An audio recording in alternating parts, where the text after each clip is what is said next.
শ্রীকৃষ্ণের যে ব্রজভূমি কতদূর পর্যন্ত বিস্তৃত ছিল সেটা আপনি জানলে অবাক হয়ে যাবেন। অবশেষে ঐতিহাসিক খোঁজ মিলল মহাভারতে।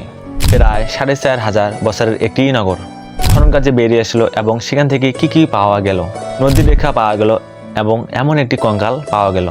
সেখান থেকে প্রমাণ হয়ে গেল মহাভারত কোনো কাল্পনিক গল্প ছিল না, কোনো মহাকাব্য ছিল না, ঘটে যাওয়া একটা ইতিহাস ছিল, যার প্রধান চরিত্র ছিল ভগবান স্বয়ং শ্রীকৃষ্ণ। রাজস্থানের ডিগ জেলার বাহাক নামে একটি সেখানে ভারতীয় পুরাতত্ত্ব অর্থাৎ এসআই খনন কার্য চালাইছিল।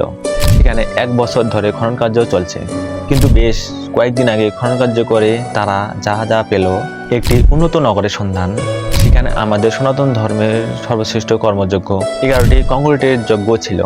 ঋগ্বেদের যে সরস্বতী নদীর কথা বলা হয়েছে, এই সরস্বতী নদীর রেখা সেখান থেকে বিস্তৃত হয়েছে।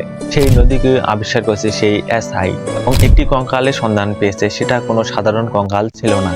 এছাড়াও ব্রাহ্মণ মুদ্রা, বিভিন্ন শিল্পকার্য, উন্নত মানের লোহা, তামা দিয়ে বিভিন্ন ধরনের বস্তু, এছাড়াও আমরা যা মহাভারতের দৃশ্য দেখতে পেত সেরকম নগর, শিল্পকার্য, কুয়া, রাস্তা, বিভিন্ন ধরনের পুঁতি, এমনকি শাখা ছাড়াও শিব ও পার্বতীর মূর্তি পাওয়া গেছে। এমন ধরনের অনেকগুলো কালো পাথরের পুঁতি পাওয়া গেছে। এগুলো দেখে সত্যি মনে হয় এগুলো খুবই বিরল। যারা খনন কার্য চালাচ্ছিল তারা বলছিল এই যুগের মানুষ খুব দক্ষ ছিল, সেটা শিল্পকার্য হোক বা অন্যান্য কর্মযজ্ঞে হোক। যে কঙ্কালটির খোঁজ পাওয়া গেছে সেটি এখনো পরীক্ষা চলছে। রাম রাম।